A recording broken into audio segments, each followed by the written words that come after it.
Fala, meu concurseiro, é um prazer imenso estar falando com você. Meu nome é Leonardo Favarin, você que está me assistindo aí pelo YouTube, aquele abraço mesmo aí do pessoal que vai fazer o concurso, prestar o concurso para o Mato Grosso, perfeito?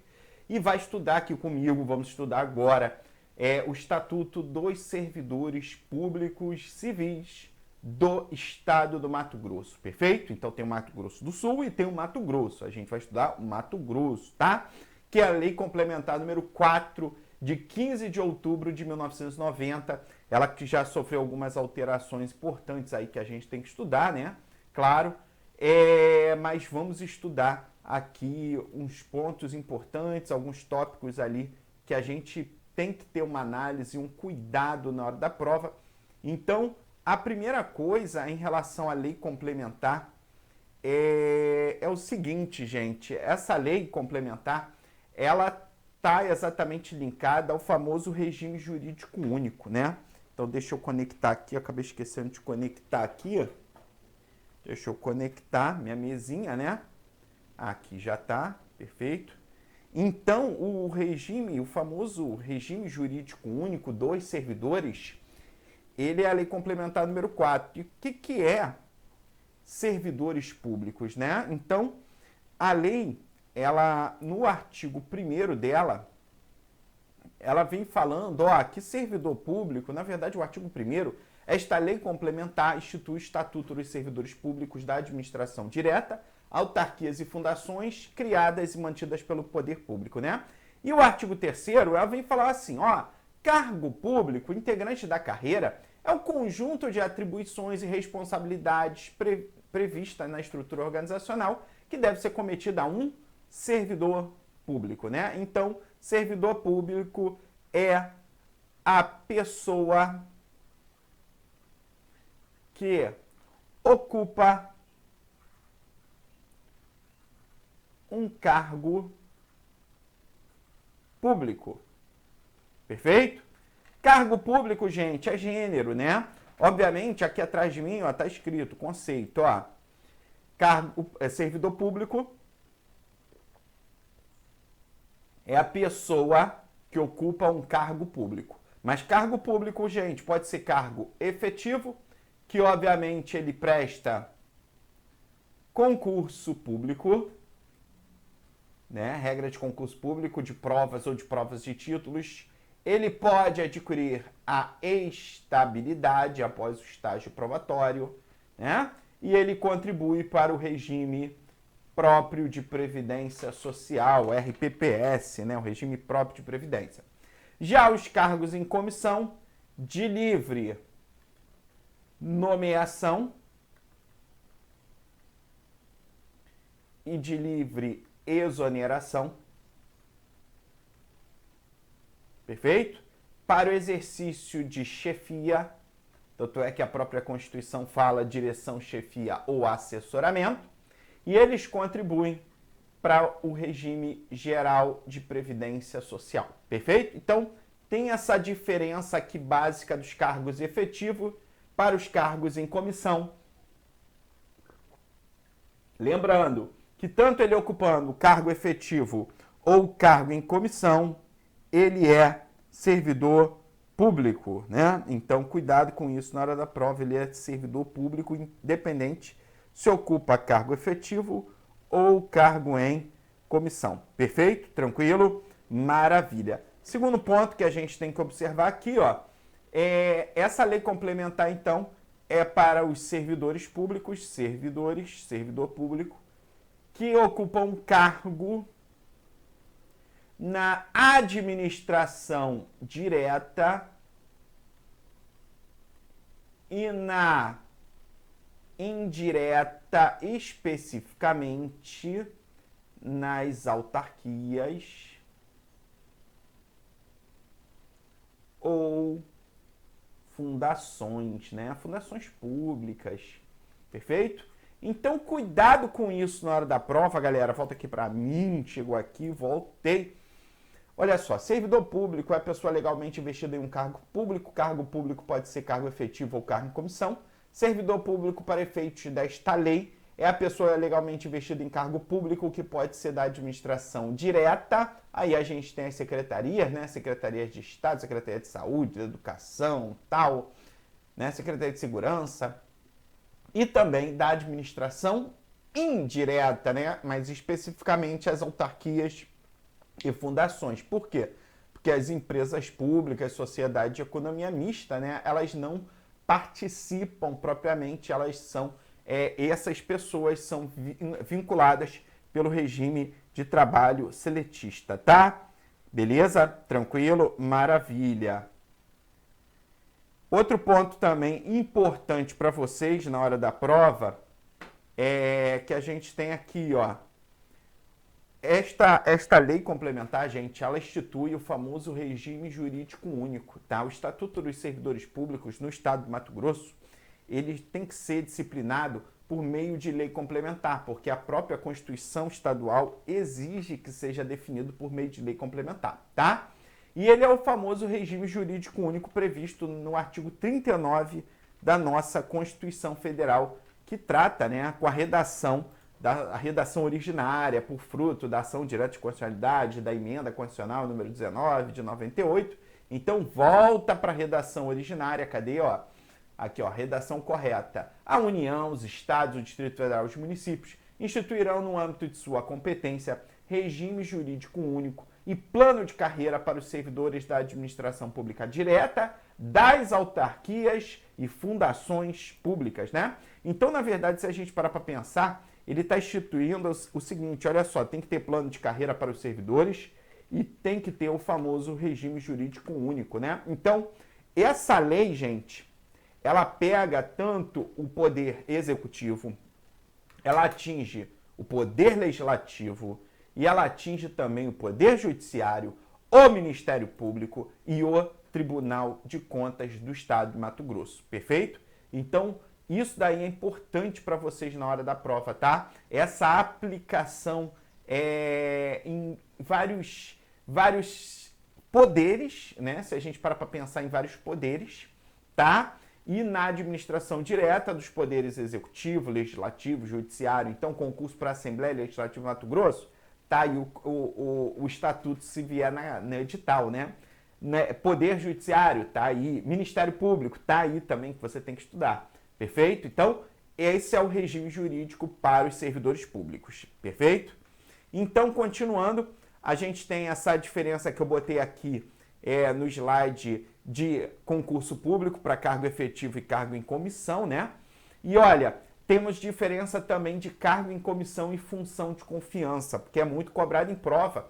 Cargo em comissão, gente, destina apenas as atribuições de direção, chefia e assessoramento. Função de confiança também destina-se apenas às atribuições de direção, chefia e assessoramento. Qual é a principal diferença? Que o cargo em comissão, gente, ele tem uma característica mais livre, né? Obviamente é de livre nomeação e livre exoneração, mas a Constituição fala assim, ó, não é tão livre assim, né? Servidores de carreira, nos casos, condições e percentuais mínimos previstos em lei para os servidores de carreira.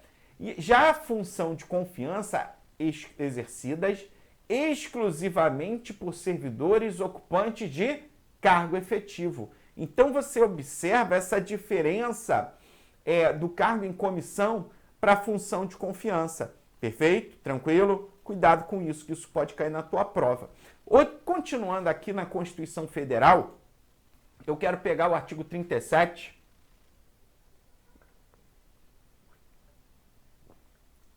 Artigo 37 da Constituição Federal, que trata dos requisitos para investidura num cargo público, tá? E segundo o STF, agora a gente começa, né, já a trazer um pouquinho de segundo o STF, segundo jurisprudência e tal. Deixa eu ver se bati aqui no microfone, o áudio tá legal? Alô? Tá legal. Porque às vezes fica chiado, né? Porque às vezes esbarro aqui no microfone. E aí, o que a gente tem? O artigo 37, inciso 1, fala assim, ó, os cargos, empregos e funções públicas são acessíveis aos brasileiros que preenchem requisitos estabelecidos em lei, assim como os estrangeiros na forma da lei. Olha que importância, né? A gente fala assim, ó, na verdade, tanto os cargos, empregos e funções públicas são acessíveis a todos os brasileiros, sejam eles natos ou naturalizados, eles podem prestar concurso público, né? Só que você observa, os estrangeiros podem? Então, na previsão legal, para os brasileiros, a regra é sim, pode prestar, mas a lei, o estatuto dos servidores daquele ente federativo, pode criar limitações. Por isso que a gente fala que essa norma ali é uma norma de eficácia contida, porque ela reduziu o alcance, os efeitos da norma. Já para os estrangeiros é uma norma de eficácia limitada, ela só vai poder exercer o direito estrangeiro se a lei prever qual cargo que pode ser ocupado, tá? Então, observação importante. E aí, então, se essa norma de eficácia contida não é qualquer brasileiro que pode prestar concurso, vamos para o artigo 3º e artigo 8º da lei complementar. Olha ali na tela, os cargos públicos acessíveis a todos os brasileiros são criados por lei complementar, com denominação própria e remuneração paga pelos cofres públicos. Para provimento e caráter efetivo, o cargo em comissão. A gente viu. Artigo 8º. São requisitos básicos para ingresso no serviço público. Embora a redação fala requisitos básicos para o ingresso no serviço público, a gente fala que são requisitos para ele tomar posse, tá? Porque o ingresso é investidura, é por meio da posse. Maravilha? Primeiro requisito, ó, nacionalidade brasileira, obviamente brasileiro naturalizado, e lembrando que existe aquela situação do português equiparado também, né? Pode ser dada a ele essa equiparação de se tornar brasileiro aqui no nosso território, aí realmente ele pode usufruir do direito, né, de exercer a essa equiparação. Perfeito? Tranquilo? Então tem essa previsão aí que a gente tem que tomar cuidado. Segundo ponto que a gente tem que tomar cuidado na hora da prova é o seguinte, galera. Quando a gente fala assim, ó, ele está no gozo dos direitos políticos, obviamente não perdeu nem suspendeu, né? A quitação com as obrigações militares e eleitorais, o nível de escolaridade exigido para o exercício do cargo, a idade mínima prevista em lei e a boa saúde física e mental. Perfeito? Tranquilo? Isso daí são os requisitos básicos para o ingresso, né? O ingresso da pessoa, tá? Para a pessoa poder exercer as suas atribuições, ela poder tomar posse e exercer suas atribuições. Maravilha? Tranquilo? Beleza, então, continuando, esses daqui são os requisitos básicos para o ingresso no serviço público. E agora, clássico que pode ser cobrado na tua prova, que obviamente vai ter uma questãozinha, são as formas de provimento, né? Então, a gente tem que tomar cuidado que algumas formas de provimento foram declaradas, né? Foram declaradas inconstitucionais pelo Supremo Tribunal Federal. São formas de provimento. O que a gente entende como forma de provimento? Primeiro, forma de provimento é a ocupação do cargo, perfeito? Então, quando eu venho, são formas de provimento e cargo público, nomeação, ascensão, transferência, readaptação, reversão, aproveitamento, reintegração e recondução, elas são formas de ocupar um cargo público. Porém, o STF, quando ele analisou determinados dispositivos, ele falou assim, olha só, a ascensão e a transferência são inconstitucionais, são formas de provimento que a Constituição não garante, tá? Então, ascensão e transferência são inconstitucionais, segundo o Supremo Tribunal Federal. Perfeito? Tranquilo? Beleza, então isso é importante. Tanto é que existe uma súmula vinculante. Deixa eu achar aqui essa súmula vinculante aqui. Supremo Tribunal Federal, né? Óbvio, a súmula vinculante.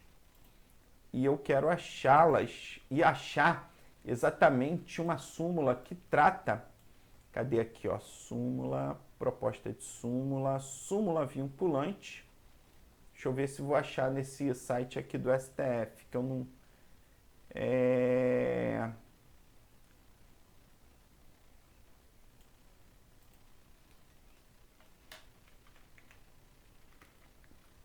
Cargo... Provimento... o STF fala mais ou menos assim, ó, é inconstitucional qualquer forma de provimento, né, que não seja do cargo realmente ocupado. Ele fala exatamente isso. Eu agora tenho que pegar essa súmula.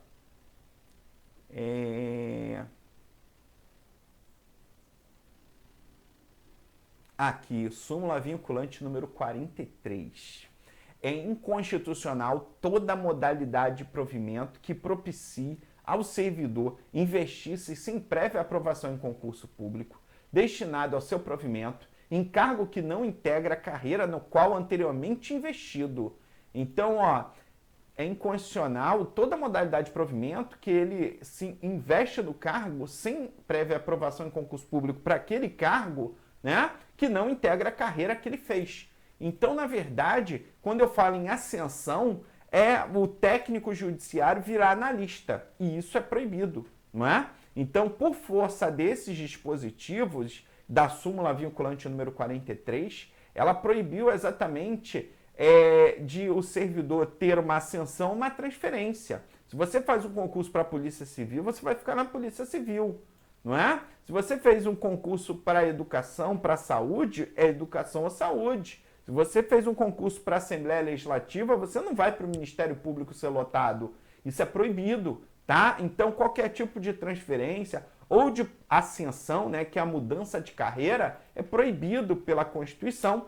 Aí vocês botam vide súmula vinculante número 43, tá? Perfeito? Então, no primeiro momento, galera, a gente tem que fazer o quê? Decorar. Nomeação, readaptação, reversão, aproveitamento, reintegração e recondução. Perfeito? Tranquilo? Beleza, então, analisamos aqui rapidinho, né, essas formas de provimento. A primeira forma de provimento, galera, que a gente tem que observar é a nomeação, tá? A nomeação é a primeira forma de provimento, por isso que eles falam que essa forma de provimento é a forma de provimento originária, perfeito? Então, ó, forma, bota aí, forma de provimento originária, tá? É uma forma de provimento originária. Por quê? Porque só vai ter readaptação quem um dia já foi o quê? Nomeado. Só vai fazer reversão quem um dia foi nomeado. Aproveitamento, somente quem foi nomeado, tá? Então, o servidor não pode, de forma originária, ser reintegrado, né? Não tem como, é inviável, perfeito? Então, essa nomeação é a única forma de provimento originária. Todas as demais formas de provimento que tem re ou AP, né? Readaptação, reversão, reintegração, recondução, aproveitamento, são formas de provimento derivadas. Perfeito? Tranquilo? Beleza, então isso é importante para vocês na hora da prova. O que mais é importante para a gente remeter aqui? Quero já fazer um comunicado. Essa é a primeira aula, tá? Que a gente está trabalhando, um blocozinho de 30 minutos. Se você quiser acessar as demais aulas com exercício, teoria, tudo para esse concurso aí do Mato Grosso, você pode ser assinante do canal, tá? Você faz a assinatura do canal e pode acessar as outras aulas e ficar à vontade, beleza? Quantas vezes quiser durante o mês ali ser assinante e depois assinar para as outras matérias também, perfeito, beleza? Tranquilo? Um forte abraço aí, vamos continuar. Primeira coisa que a gente tem que observar é a readaptação. O que eu quero que você bote aqui? Primeiro, o amparo legal, que é o artigo 30, tá? E eu vou ler primeiro o artigo 30, é claro que depois a gente vai aprofundar mais na readaptação, na reversão, mas olha só, gente, readaptação é a investidura do servidor em cargo de atribuições compatíveis com a sua responsabilidade, com a limitação que tenha sofrido em sua capacidade física ou mental verificada em inspeção médica. Então, ó, gente, é limitação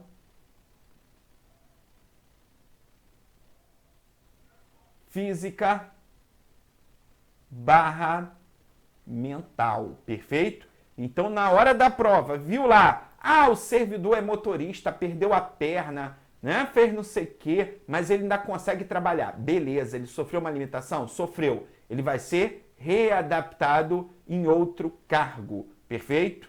Claro, se ele não tiver mais condição laboral, o que é condição laboral? Não consegue mais trabalhar, ele vai ser aposentado, no caso, aposentadoria por invalidez, tá? Mas nesse caso, como ele consegue trabalhar e sofreu limitação, ele vai ser readaptado. Tranquilo? Beleza, então.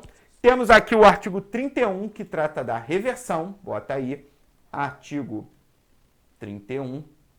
O artigo 31, ele fala assim, ó, reversão é o retorno à atividade do servidor aposentado por invalidez, quando, por junta médica oficial, forem declarados insubsistentes os motivos determinantes da aposentadoria. Assim, vamos entender. Reversão, gente, é do servidor aposentado. O que eu estou falando? Eu estou falando o seguinte, olha só. Ele estava trabalhando, né? Teve um problema de saúde, a perícia constatou, né? E ele é aposentado. E aí depois, olhando o Instagram dele, viram que ele estava fazendo triatlo, Ironman, crossfit, né?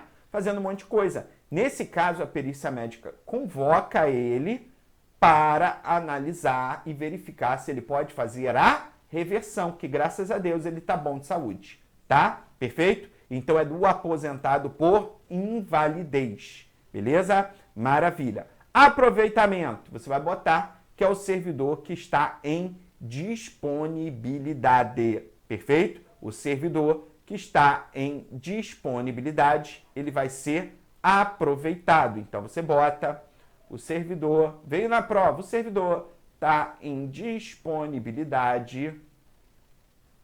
Gente, isso daqui eu estou falando ainda, mas calma, eu só estou dando palavras-chave para na hora da prova vir limitação físico-mental, readaptação.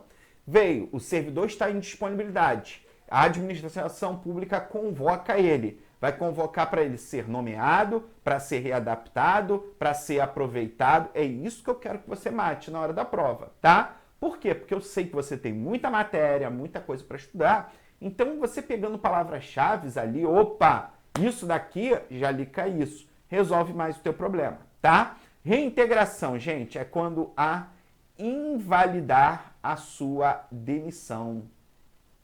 Ó, invalidada a sua demissão por decisão judicial ou administrativa, o servidor será reintegrado. Perfeito?